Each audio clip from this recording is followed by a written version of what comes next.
In an unexpected moment, Earth's sky transformed into a sea of fire as massive warships materialized from nothingness. They attacked first, but humanity will not forgive a second time. The night sky erupted with warning sirens reverberating across 5 continents. Death knells rang simultaneously through New York, London, and Tokyo. Aliens had ambushed Earth. The year was 2275. Humanity had established a global satellite alliance, the Earth Defense Coalition, EDC, working in partnership with the Solar Federation to research and protect the planet. After decades of infrastructure development on the Moon, Mars, and colonies in the second Sun system, humans believed space was vast enough to avoid conflict. Reconnaissance stations like the USS Horizon continued sending back test samples, detecting no significant threats. Colonel Clara Nguyen, born in Saigon and raised with the spirit of cosmic reconciliation, had once been secretary of the Space Academy Student Union. Now she commanded the USS Horizon, an interstellar border patrol ship. Clara's mission: maintain peace and promote exchange between extraterrestrial civilizations. The USS Horizon had just completed its mission surveying the edge of the Milky Way and was preparing to receive navigation orders back to Earth for the upcoming Interplanetary Peace Conference. The atmosphere was light, full of expectation. Major Jason Park, the Korean technical commander, led defense technology development with absolute loyalty to Clara. Dr. Elena Morales, the extraterrestrial biology specialist, pursued the ideal of cosmic biological alliance, believing all species could coexist peacefully. Lieutenant Arjun Patel, a test pilot with a passion for peace, harbored resentment toward war after losing his family in the India-Pacific Ocean Civil War of 2260. As the USS Horizon accelerated back toward Earth, a series of emergency signals arrived from the EDC. The interplanetary radar system has detected multiple unknown warships approaching from the Oort cloud. Earth's orbital area is under attack. Vice Admiral Hiroshi Tanaka, commander of Earth's fleet, broadcast a global announcement. "We are under surprise attack. Hundreds of Technetian ships, a species we've never communicated with, are attacking the solar system. Simultaneous attacks on New York, Beijing, Red India. Major cities were destroyed in minutes." Clara immediately halted diplomatic reception preparations. The entire crew plunged into crisis. Jason Park quickly calculated response trajectories. Elena Morales attempted to collect DNA samples from Technetian ship debris to understand their motives. Arjun Patel stood in shock, speechless. Their mission transformed into defending and saving Earth, with only minutes to spare. The EDC mobilized its defense fleet: USS Defiant, lightning-fast frigate; USS Vigilant, electromagnetic warfare cruiser, along with fighter squadrons deploying cannon drones and unmanned ground-to-space weapons. Clara proposed interplanetary coordination, requesting the USS Horizon hurry back via Venus orbit to activate the quantum jammer to disrupt Technetian navigation systems. The Technetian species, encountered for the first time in a lightning attack, utilized conventional composite technology, gravity warp plus kinetic strike, to assault cities, overwhelming defense systems. Governor Veltriash served as their temporary leader, while philosopher Hisk El-Rian directed psychological warfare, transmitting messages declaring the planet of cosmic polluters must be purified. The first clash in Earth's orbit saw the USS Defiant encounter Technetian attack squadrons, whose weapons could penetrate the interplanetary plasma shield. Lieutenant Sophia Takahashi, leader of the cannon drone team, perished in the first wave. An unexpected event occurred. The Earth's core pulse signal became distorted, warning that Technetian weapons could detonate Earth's crust in the South Indian Ocean. The USS Horizon navigated through dangerous space, initiating the hyperspace jump drive for the first time at a frequency of 0.08 zeta. but encountered a malfunction that nearly dropped the ship into the vacuum between two universes. Arjun Patel had to manually pilot for 10 minutes while most of the crew lay unconscious. When they finally escaped, they discovered the Technithian fleet had spread to Venus orbit, preparing to bombard the cloud layer at solar power plants. Elena Morales took DNA samples from a fallen spacecraft, discovering a rebel Technithian group opposing the attack, represented by scientist Irska Talana, who called for peace. But she was taken prisoner upon discovery. Clara attempted contact, but Veltriash refused. The conflict picture was no longer simply peace or no peace, but concealed internal Technithian contradictions. Josh Park calculated, if we don't stop their Earth core penetrating weapons, the South Indian Ocean will swallow geothermal energy stations, leading to global super-earthquakes. Clara had to request the EDC issue a global mobilization order, requisitioning all remaining commercial and civilian ships to be armed, creating a civilian armada.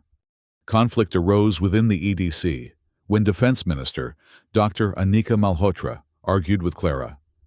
We cannot detonate the moon's geosonic cannon to destroy enemy ships. It will cause seismic lightning aftermath, Clara insisted. The lives of billions matter more. Society reacted with fear. Many cities rioted, boycotting total war policies. The Peacekeepers for Humanity, PFH group demonstrated, arguing that, even though they attacked, we shouldn't lose our humanity. Clara secretly received scientist Irska Talana aboard the ISS, Interplanetary Space Station. Talana revealed, philosopher Hisk Elrian orchestrated the attack to convince other races that Technithians are powerful, so they would ultimately submit to a hegemonic alliance. Trust developed between Clara and Irska as Clara learned the deeper reason behind the Technithian attack. They were a superior creative species, once destroyed by millions of outside species. But Elrian had exploited that fear, transforming it into revenge. The Black Swan operation was prepared. USS Horizon would use the gravity trap drive to blockade Venus orbit. Stealth drones, piloted by Arjun, would install sonic quake bombs through the crust, creating super shockwaves to counter Technithian ships. Jason Park created RFID simulation shields to mimic 100 heavy warships, tricking the enemy fleet into moving to its weakest position. Clara struggled internally. If I fail, billions die. But if I succeed, I'll kill millions of innocent Technithians. Do I still have my humanity? She dreamed of an orphanage, memories of her lost family. Dr. Anika Malhotra conspired to overthrow Clara, claiming she was too reckless and spreading rumors about Clara's secret relationship with Talana. Clara faced the EDC investigation committee. General Marcus Shen, commander of ground forces, wanted to launch the geosonic cannon at the moon, forcing Earth to create aftershocks to destroy the Technithian fleet in orbit. However, Earth's regression level after the earthquake could cause global volcanic eruptions. Clara fought to maintain a limited counterattack policy. On the darkest night, USS Horizon and the civilian armada, impersonating 100 warships, entered Venus orbit. The Technithian fleet, led by Admiral Veltriash, recklessly left position to pursue. When the enemy advanced deep into the gravity trap zone, hydroacoustics and gravitational forces fractured ship structures, cracking their hulls. Stealth drones emerged instantly, dropping sonic quake bombs at the formation center, breaking lines and creating a space gateway for Squadron Phoenix, 3 penetrating ships. An unexpected discovery revealed a Technithian seismic warship, a small, self-destruct device capable of generating shockwaves large enough to make Venus collapse into a trap. Squadron Phoenix had to sacrifice itself to neutralize the bomb when it was less than 10 light hours from Earth. If detonated, the first sun, Venus, would shatter, causing catastrophe. Arjun Patel piloted the Demon water robot aircraft directly into the core of the seismic warship, destroying it just in time. He sacrificed himself, but his actions saved Earth. Clara's final conversation with Irska Talana was emotional. "I'm sorry. Arjun was very brave, but now he's gone." Irska looked at her, tears streaming. "We chose this path. I believe pain is something the heart should not extinguish." The battle ended when the Technithian fleet, confused by the loss of their main weapon, was forced to retreat. Earth suffered damage. Venus's orbit remained slightly imbalanced, leading to severe climate change in the northern hemisphere, heat waves, and forest fires. The civilian armada lost nearly 40% of its forces. Many commercial ships destroyed. Tens of millions of passengers and sailors dead. A temporary ceasefire treaty emerged. EDC issued a Declaration of Human Preservation Goals, ready to negotiate with the Technithian peace faction, factions of Talana, represented by Irska. The venue, Pioneer Space Station, common contact point. Talana's peace delegation provided evidence of extremist groups, manipulated by philosopher Hisk Elrien. Clara had to protect this group from assassination plots by war messenger Zuck Whirl, who labeled them racial traitors. Clara felt moral ambiguity. If we let Elrien live, he might seduce more generations of Technithians to attack again. But if we eliminate them all, how can we distinguish between justice and genocide? Dr. Annika Malhotra and General Marcus Shen continued opposing negotiations. All Technithians are enemies. No interaction possible. Global voters raised "Busk the Traitors" signs throughout cities. Social pressure forcing the EDC to act firmly. At Pioneer Space Station, Clara directly confronted philosopher Hisk Elrien, who declared, "Our attack was to preserve Technithian civilization from permanent extinction by bloodthirsty Earth." Clara replied, "You say you love your race, but you harm innocent civilians. We cannot forgive, but we also cannot end you." Irska Talana provided evidence that Elrien's extremist group had killed their own civilians to create conditions for the peace faction to rise up. The EDC accepted these terms. 1. Technithians would disband military units under Elrien's command. 2. They would provide financial and technical assistance to rebuild Venus's environment. 3. They would establish a joint peace oversight commission with representatives from Earth and Technithian. Elrien, under pressure from evidence, accepted abdication. Irska Talana assumed a transitional leadership role. By the story's end, Clara recalled Arjun's words before his sacrifice. "If I must live in darkness, I want to fight, not close my eyes and endure." She realized, justice isn't about destroying enemies, but protecting human values. Though still in pain, Clara learned about moral boundaries in war. Irska Talana transformed from a dangerous prisoner into a leader uniting two species. She developed the philosophy that real peace is protecting each other from bloodthirsty groups. Dr. Elena Morales, once dreaming of civilization connection, now questioned, can we seek friendship among those who once killed each other? Ultimately, she agreed to support the Biological Connection Project, contributing to food and resource production for rebuilding Technithian colonies. The joint declaration stated, "We still exist, though deeply wounded. If old enemies repeat mistakes, humanity will defend peace, but not lose humanity." In the final scene, Clara stood on the intact USS Horizon Bridge, watching Earth through the shield quartz glass. She listened to interplanetary peace waves beginning to spread. The Harmony Project, cooperation between Earth and Technithians to jointly develop defensive weapons and medical technology. An echoing note remained. We answered the attack, but the final word is not violence. Hope for future peace seeds. Colonel Clara Nguyen had never anticipated her mission would transform so dramatically. When she'd been appointed commander of the USS Horizon, her mandate had been clear: explore, connect, build bridges between civilizations. Now, standing on the command deck looking at the holographic projections of destroyed Earth cities, she felt a weight unlike any she'd ever carried. "Colonel!" Major Jason Park's voice interrupted her thoughts. He stood with perfect posture, datapad in hand. Final casualty reports from New York, Beijing, and Mumbai. The numbers are substantial. Clara took the datapad, scanning the figures.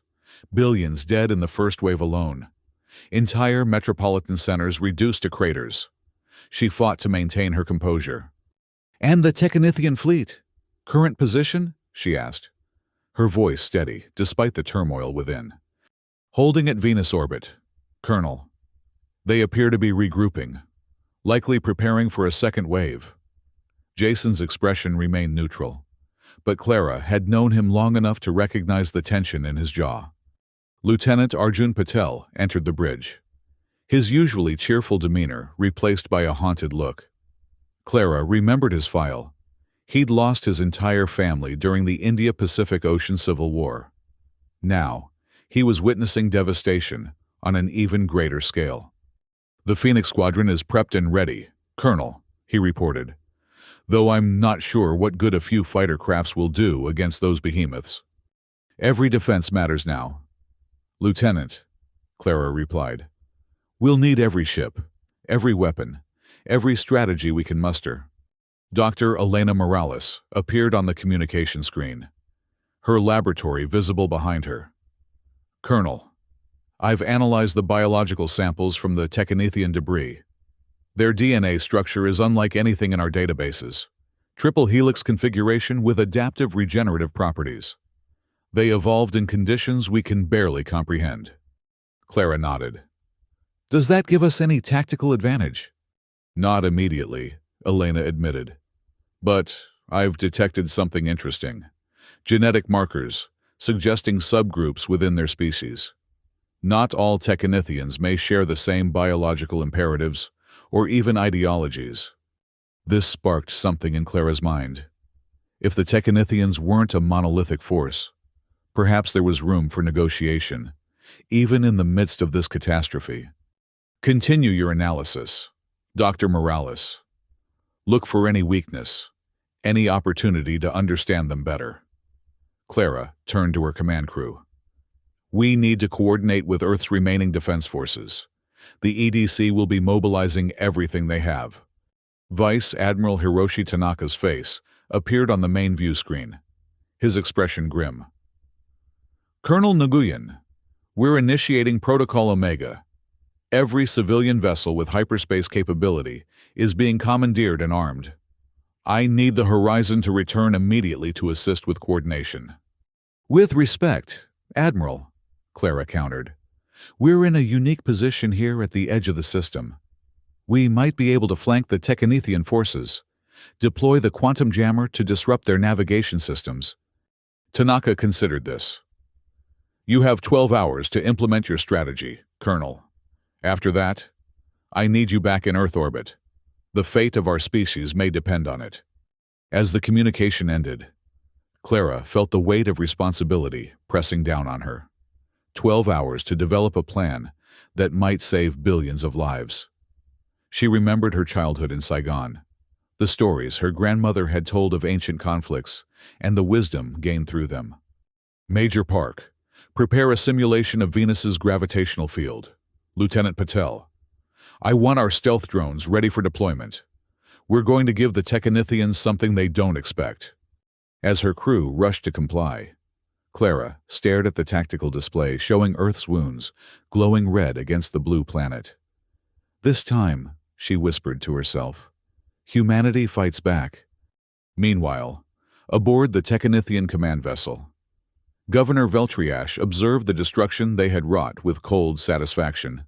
Beside him, philosopher Hisk Elrian watched the data streams with calculating eyes. "The first phase is complete," Veltriash announced. "Earth's primary defense capabilities have been neutralized. We should proceed with the cleansing immediately." "Patience, Governor," Elrian replied, his voice melodious yet chilling. Let them feel the weight of their vulnerability. Let fear spread through their populations. When we strike again, their resistance will have already crumbled from within. "And what of the reports of dissenters among our own kind?" Veltriash asked.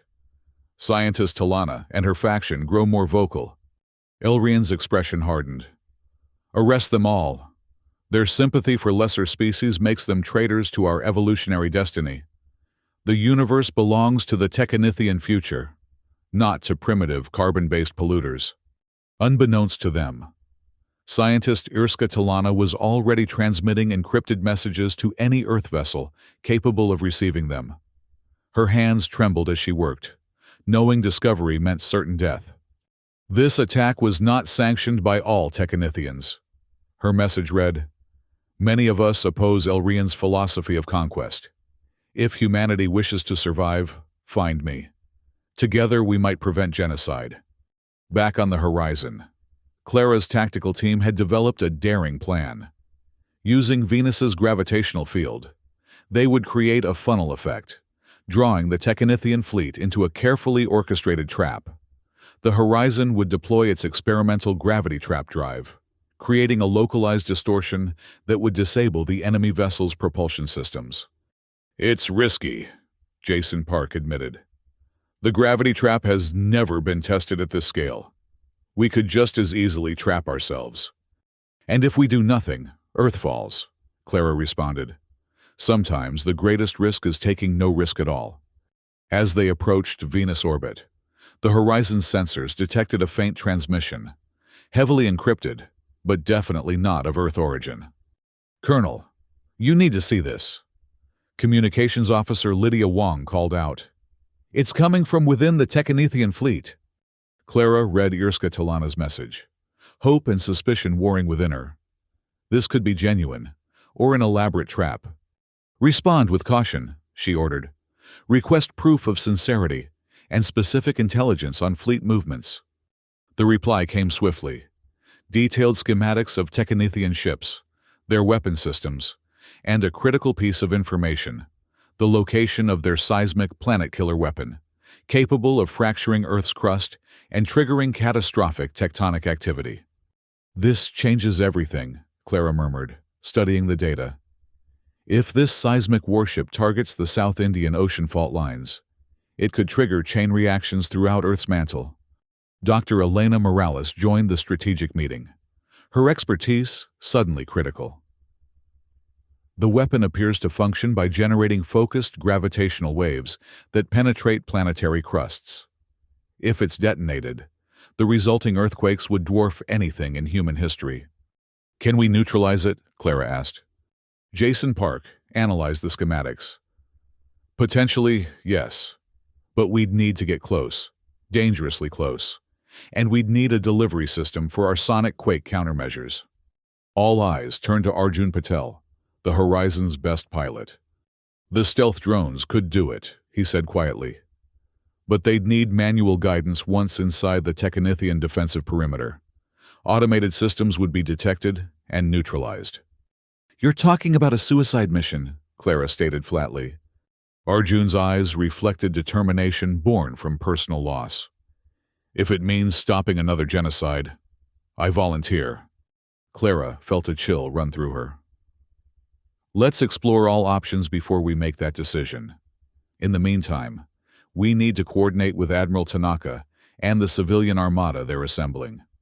Back on Earth, Defense Minister Dr. Annika Malhotra was arguing vehemently against Clara's proposed strategy. "This is foolishness," she shouted at the EDC Emergency Council. "Colonel Nguyen proposes we trust the word of an alien whose species just slaughtered millions. We should deploy the geosonic cannon immediately." General Marcus Shen nodded in agreement.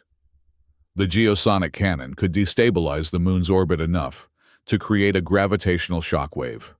It would destroy the Technithian fleet in one strike. Admiral Tanaka remained calm.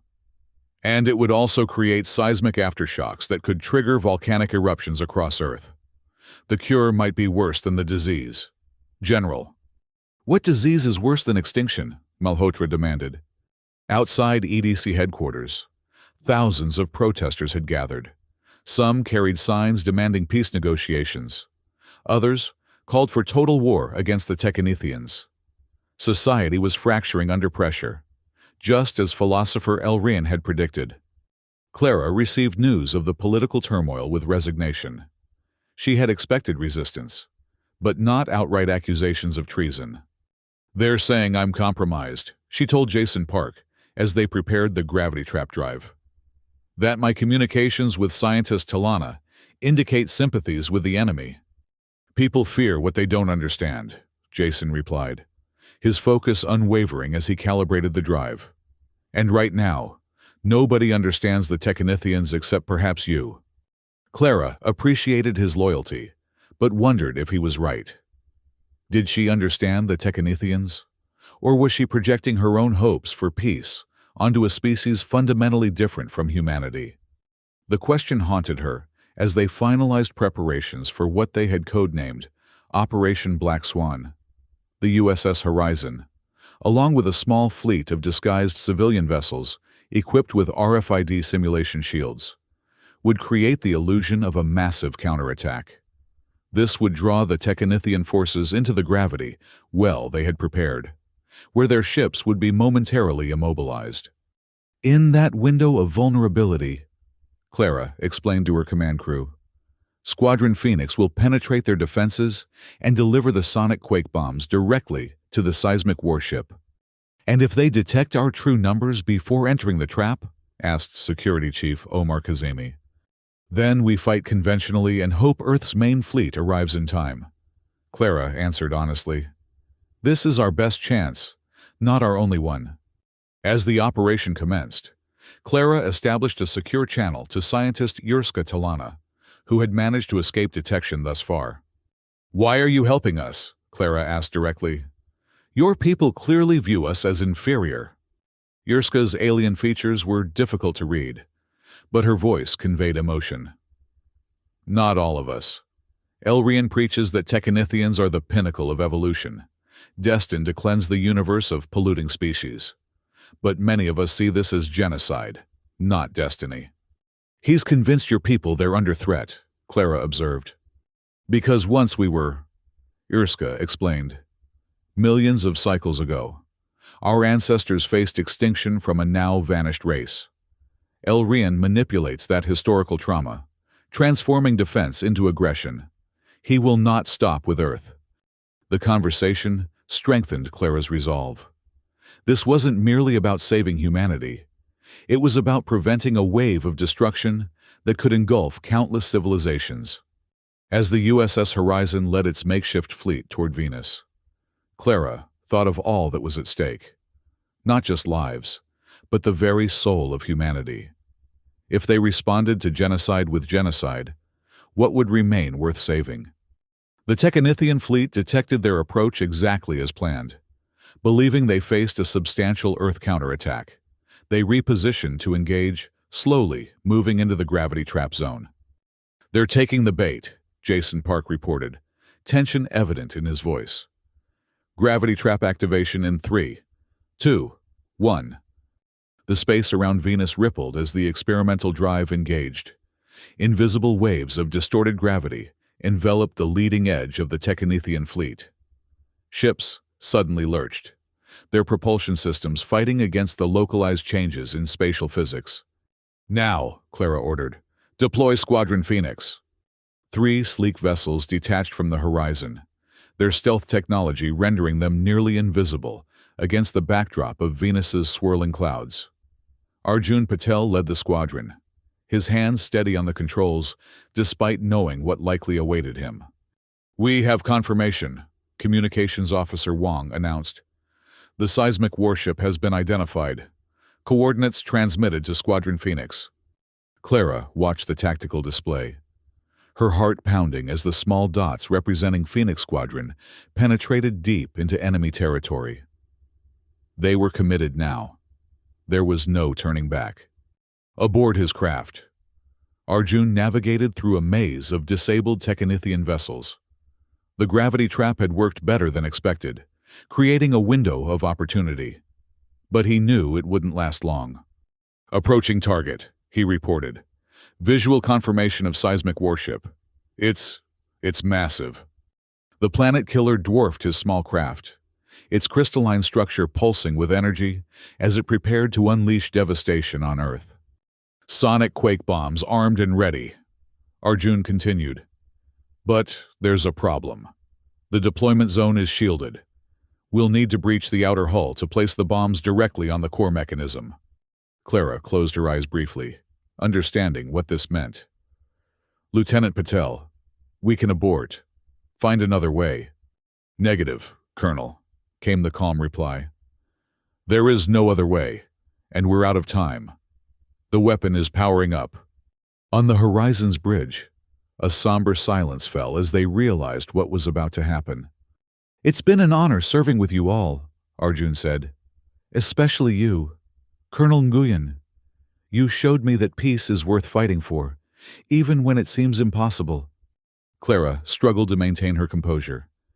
The honor has been ours. Lieutenant, your sacrifice will not be forgotten. Arjun's craft accelerated toward the seismic warship, evading defensive fire with skilled maneuvers. The two other Phoenix vessels provided covering fire, drawing attention away from his approach vector. For Earth, Arjun whispered, as his craft smashed through the outer defenses, carrying its payload directly to the weapon's core. For peace. The explosion was visible even from the horizon's position, a brilliant flash that momentarily outshone Venus itself. The seismic warship fractured, its deadly purpose unfulfilled. But the cost was immeasurable. Squadron Phoenix was gone, along with the brave pilots who had volunteered for what they knew might be a one-way mission. The Technithian fleet, recovering from the gravity trap, and now without their planet killer, began a disorganized retreat. Victory, of a sort, had been achieved. Clara stood on the bridge, victory and loss warring within her. Set course for Earth, she ordered quietly. We need to prepare for what comes next. What came next was both simpler and more complex than anyone had anticipated. With their ultimate weapon destroyed and evidence of internal division now public, the Technithian leadership faced a crisis of confidence. Scientist Yurska Talana emerged as the voice of a growing peace faction, calling for an immediate ceasefire and negotiations. On Earth, the EDC was divided. Defense Minister Malhotra and her allies argued for pressing the advantage, launching a counterattack to eliminate the Technithian threat permanently. Others, including Admiral Tanaka, advocated for exploring the diplomatic opening. Clara found herself at the center of this debate. Her actions during the Venus battle both praised and condemned. Some hailed her as the savior of Earth. Others questioned her judgment in trusting Technithian intelligence. You exceeded your authority, Malhotra accused during a tense EDC hearing. You initiated contact with an enemy alien without authorization. How do we know you haven't been compromised? I made a tactical decision based on the information available, Clara responded evenly. That decision saved billions of lives and opened a path to potential peace. I stand by it completely. The hearing concluded without formal censure, but Clara knew her position remained precarious. The political winds could shift at any moment, especially as Earth began the painful process of rebuilding. The aftermath of the attack was devastating. Major cities lay in ruins, tens of millions were dead, and global climate patterns had been disrupted by debris in the atmosphere. Reconstruction would take decades, perhaps centuries. Yet, amid the devastation, something unexpected emerged: unity. Nations that had been rivals now worked together, pooling resources and expertise. The EDC, once primarily a defensive alliance, evolved into a coordinating body for global reconstruction efforts. When the Technithian peace delegation, led by Yurska Talana, requested formal negotiations, the EDC Council was divided but ultimately agreed. The venue would be Pioneer Space Station, positioned at Earth-Moon Lagrange Point 1, neutral territory where both species could meet on equal terms. Clara was selected to lead the human negotiating team, a decision that infuriated Malhotra, but was supported by Admiral Tanaka and, somewhat surprisingly, General Shen. "You understand them better than anyone," Tanaka told her privately. "And they respect you, both for defeating them and for showing restraint." The negotiations were unprecedented. No human had ever engaged in diplomatic talks with a species that had attacked Earth. The protocols had to be invented from scratch, each word carefully weighed for potential misunderstanding.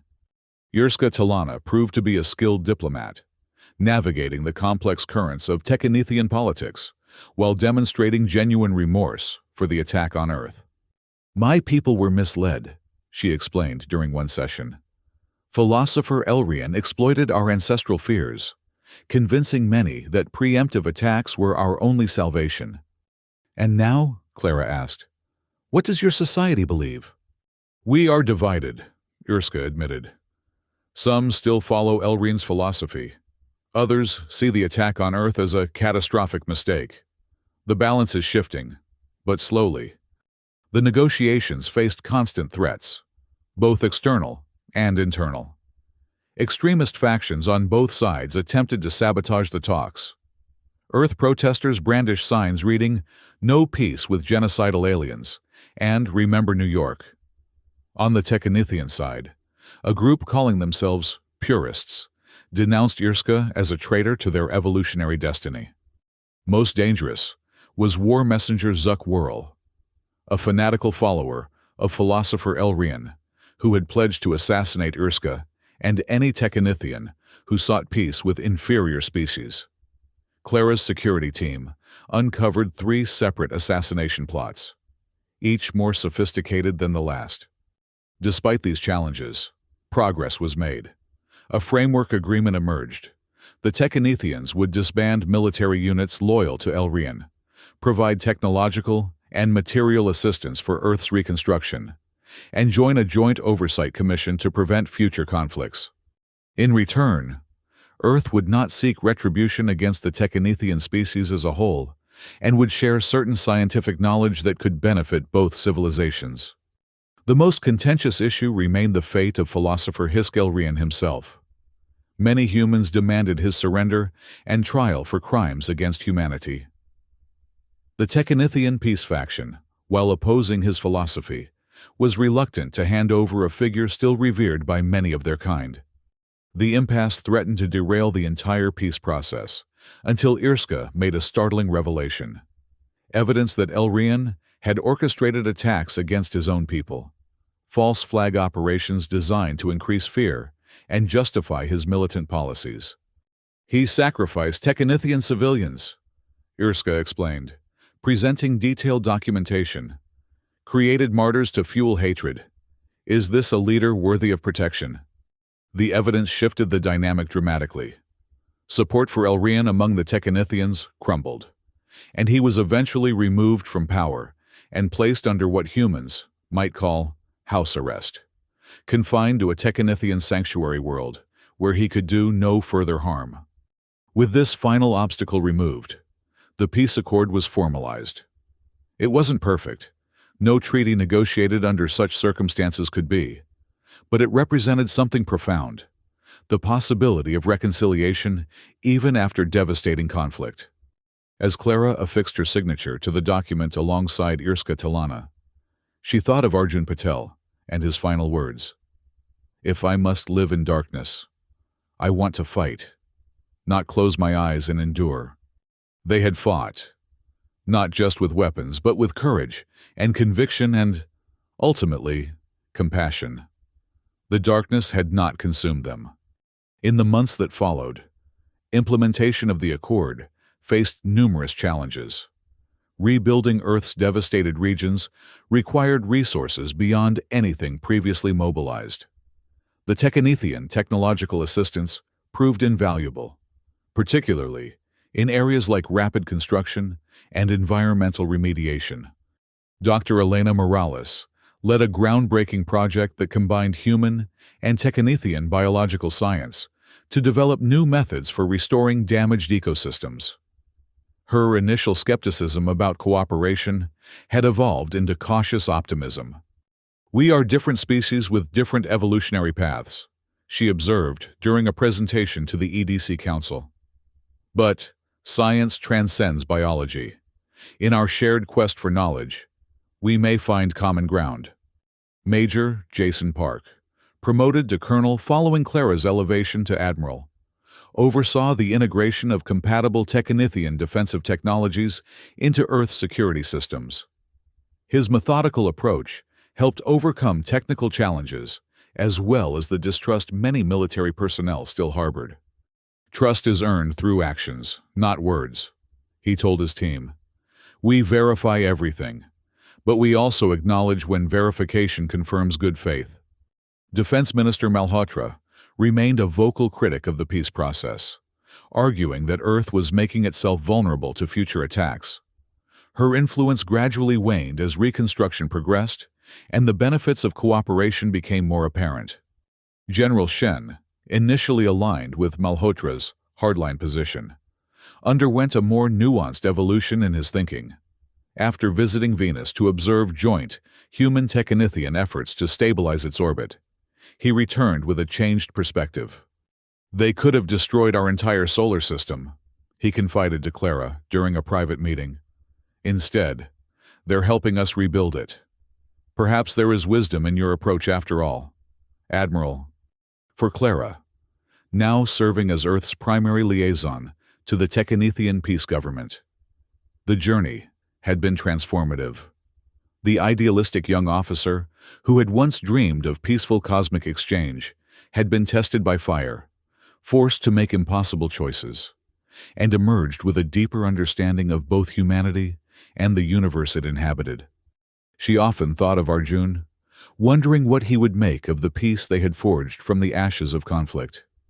During a memorial service for those lost in the war, she spoke of his sacrifice and the legacy it had created. "Lieutenant Patel once told me that if he had to live in darkness, he would choose to fight rather than simply endure," she said, her voice carrying across the gathered crowd. His fight, our fight, was never about destruction. It was about creating space for light to return.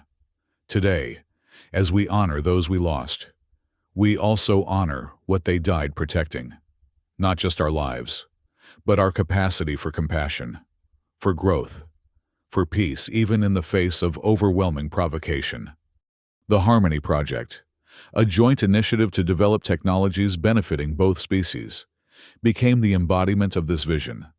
Located on a repurposed space station orbiting Earth, it brought together scientists, engineers, and thinkers from both civilizations to address shared challenges. Yurska Talana, now serving as the transitional coordinator for Technithian human relations, worked closely with Clara to navigate the complex process of building trust between former enemies. "Our species are different," Yurska acknowledged during one of their many discussions. "Our biology, our history, our perceptions, all distinct. But perhaps these differences are strength, not weakness. Perhaps together, we can achieve what neither could alone." Clara considered this as she stood on the observation deck of the USS Horizon, now refitted and serving as her mobile headquarters. Through the shield quartz viewport, Earth gleamed blue and green against the blackness of space. Damaged, yes, but healing. Changed, but enduring. A message arrived from the Harmony Project. Successful preliminary tests of a new medical technology, combining human immunological approaches with Technithian regenerative capabilities. The potential applications were enormous, potentially saving millions of lives on both worlds. "We answered the attack," Clara murmured, remembering the darkest days of the conflict. "But the final word is not violence." Behind her, a junior officer cleared his throat. "Admiral, we're receiving a transmission from Talana. The Joint Peace Oversight Commission is ready to begin its session." Clara nodded, turning from the viewport. The work continued, day by day, step by step. The path to genuine peace was long and uncertain, But they had begun the journey. And in this moment, that was enough. Admiral Clarenguyen took one last look at Earth through the viewport. The scars of war were still visible from orbit. The impact craters where Technithian weapons had struck. The altered coastlines from resulting tsunamis. The vast reconstruction projects appearing as geometric patterns across once familiar continents. Yet, there was beauty too. The resilience of life asserting itself through the devastation. New forests growing where old ones had burned. Cities rising with innovative designs incorporating both human and Technithian architectural principles. The brilliant lights of the Harmony Project station as it orbited the planet. A physical manifestation of cooperation. "Admiral," the officer prompted gently. Clara smiled. "Tell Coordinator Talana I'll join the commission shortly. And please inform Dr. Morales that I'd like her to present her latest findings personally." As the officer departed, Clara allowed herself a moment of reflection. The journey from commanding the USS Horizon as an exploration vessel to her current role had been unimaginable.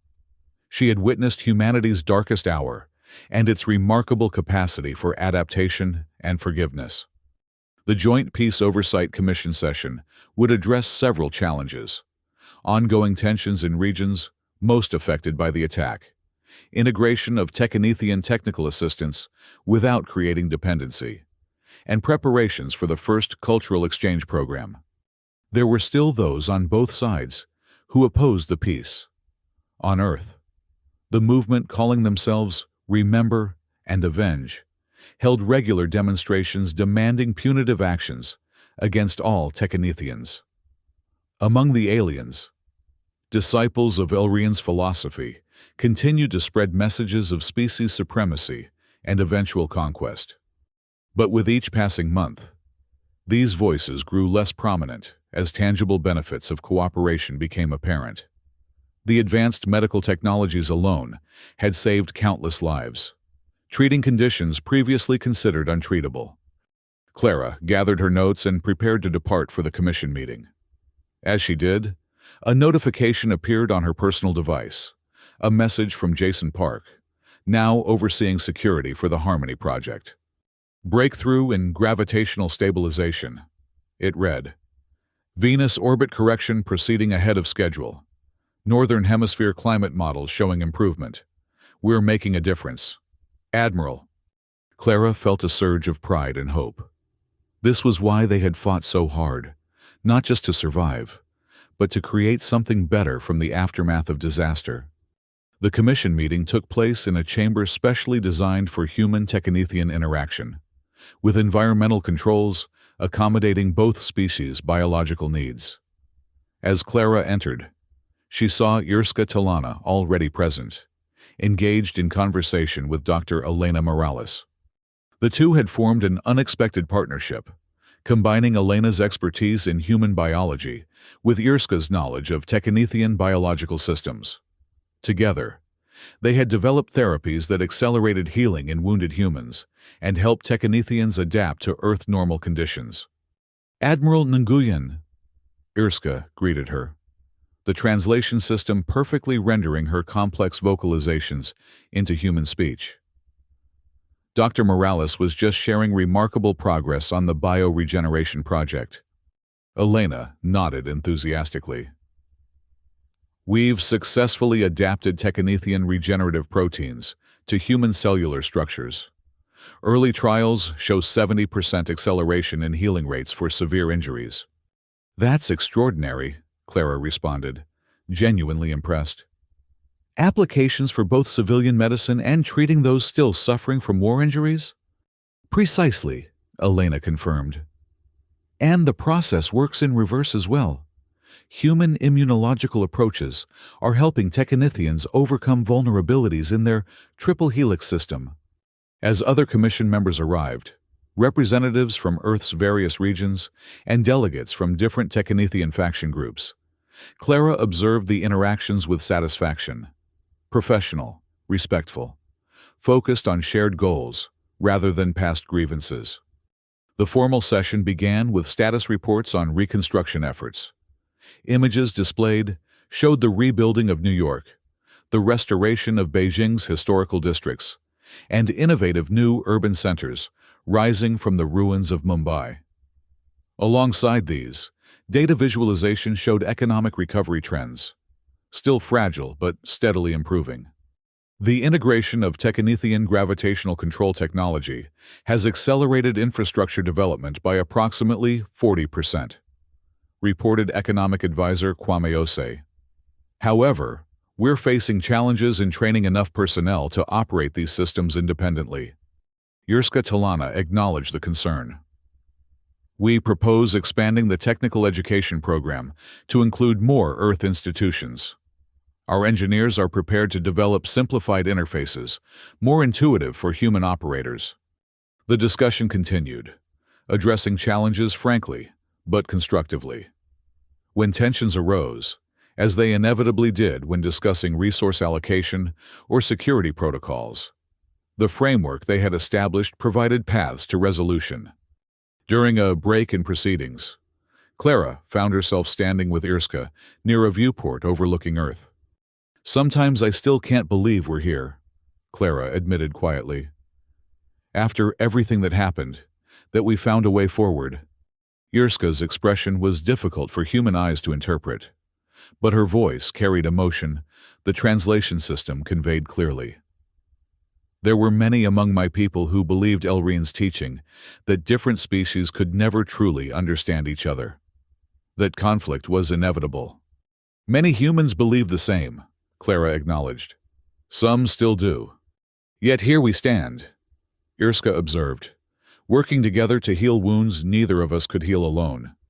"It cost so much to get here," Clara said, thinking of Arjun and countless others lost in the conflict. "The price of wisdom is often high," Irska responded. "The question is whether we honor that price by learning its lessons." As the commission reconvened, Clara carried this thought with her. The day's agenda turned to security matters, specifically, the recent increase in extremist activities on both sides. Security Director Fatima al-Zahrani presented evidence of a coordinated effort by human extremists to sabotage Technetian assistance projects. "These groups are small, but well organized," she explained. "They exploit lingering fear and resentment, particularly in regions most affected by the attack." From the Technetian side, Security Coordinator Nithvek described similar challenges. Followers of Elrian's philosophy continue to spread messages claiming cooperation with humans will lead to Technetian extinction. They have attempted to infiltrate our technical teams with operatives instructed to compromise joint projects. The Commission discussed various approaches to addressing these threats without resorting to overly restrictive measures that might feed extremist narratives about oppression. "Education and transparency remain our most powerful tools," Clara suggested. "When people see tangible benefits from cooperation, extremist messages become less appealing." Irska concurred. "We must also acknowledge legitimate concerns. Some Technetians fear cultural dilution through extensive contact with humans. Some humans fear dependency on Technetian technology. These concerns deserve respectful address, not dismissal." By the session's end, they had developed strategies for enhancing security while expanding positive engagement opportunities. The Harmony Project would increase public outreach, showcasing successful collaborations and their real-world impacts. As commission members departed, Dr. Elena Morales approached Clara with excitement, barely contained. "Admiral, I didn't want to disrupt the meeting, but we've had a breakthrough I thought you should know about immediately." "What kind of breakthrough?" Clara asked. "The regenerative therapy," Elena explained. "We've successfully applied it to plant life affected by the atmospheric changes following the attack. Early results show recovery rates 3 times faster than natural processes." "You mean we could accelerate the restoration of damaged ecosystems?" Clara realized the implications immediately. "Exactly," Elena confirmed. "Forests, coral reefs, agricultural regions, all could recover in years rather than decades." This was exactly the kind of news that gave meaning to their difficult work, tangible progress that improved lives and healed wounds, both literal and figurative. Later, as Clara returned to the USS Horizon, she received a secure communication from Admiral Tanaka, now serving as EDC Director of Operations. "Clara," he began without preamble, "I thought you should know. The EDC Council has unanimously approved expansion of the Harmony Project. Additional funding, resources, personnel, everything you requested and more." "That's unexpected," Clara replied, genuinely surprised. "I thought there was still significant opposition." "There was," Tanaka acknowledged, "until Defense Minister Malhotra's granddaughter received the Technetian regenerative treatment for injuries sustained during the attack. The child is walking again for the first time in 2 years." Clara smiled at the irony. Sometimes the most powerful arguments aren't arguments at all, but results. "Indeed," Tanaka agreed. "The minister hasn't publicly changed her position, but she abstained from voting rather than opposing the expansion." "Progress comes in many forms," Clara observed. After concluding the communication, Clara made her way to her private quarters aboard the Horizon. The room was Spartan by civilian standards, but contained a few personal touches. A photograph of her family in Saigon, a small sculpture Arjun had given her before that final mission, and a strange crystalline object Irska had presented during the peace accord signing. The Technetian crystal changed colors with ambient emotions. Irska had explained. Currently, it glowed a soft blue-green that supposedly indicated cautious hope. Clara touched it gently, wondering if the color was influenced by her own emotions or if the crystal somehow possessed properties beyond human understanding. Perhaps both were true. A chime indicated another incoming message, this one from Major Liu Wei, her former tactical officer, now leading a joint human-Technetian scientific expedition to the outer solar system. "Admiral," Liu's recorded message began, his face displaying barely contained excitement. "We've made contact with a previously unknown spacefaring species at the heliosphere boundary. Peaceful first contact established using protocols developed from our experience with the Technetians. They call themselves the Nithroxy and have expressed interest in learning about the Earth-Technetian cooperation model. Awaiting instructions." Clara stared at the message, momentarily overwhelmed by its implications. Another intelligent species. Another opportunity for connection rather than conflict. The universe opening further, revealing more of its infinite complexity. This was what she had originally hoped for when she took command of the Horizon. Exploration, discovery, expansion of understanding. The path had been unimaginably more difficult than anticipated, marked by tragedy and struggle, but perhaps leading to something more profound than simple discovery. She composed a response to Major Liu, authorizing preliminary diplomatic exchange while emphasizing caution and thorough documentation. Then she added a personal note. "Remember what we learned at such cost. Approach with openness, but not naivety. Respect, but not submission. Confidence, but not arrogance. The universe is vaster and more diverse than we ever imagined. Our strength lies not in isolation, but in connection, not despite our differences, but because of them." As she prepared for sleep, Clara's thoughts returned to Arjun's final words. "If I must live in darkness, I want to fight, not close my eyes and endure." They had fought through the darkness. Now, perhaps, they were beginning to glimpse the light beyond. The next morning brought fresh challenges. Reports of a technical malfunction at one of the Venus stabilization platforms. Concerns about resource allocation for the next phase of Earth reconstruction. Diplomatic complexities involving the newly contacted Nithroxy species. Clara addressed each in turn, drawing on the network of relationships and systems they had painstakingly built since the peace accord.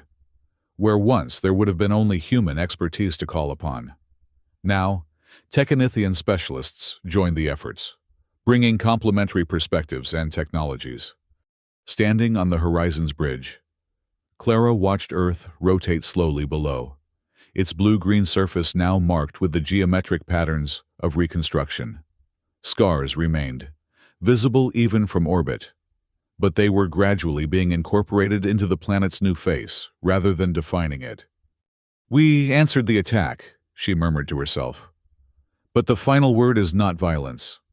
Around her, human and Technithian crew members worked together, coordinating the complex dance of ships and stations and planetary systems that comprise their shared future. Different in biology, in history, in perspective, yet united in purpose. Not perfect, not complete, but beginning. And in that beginning lay hope for all that might follow.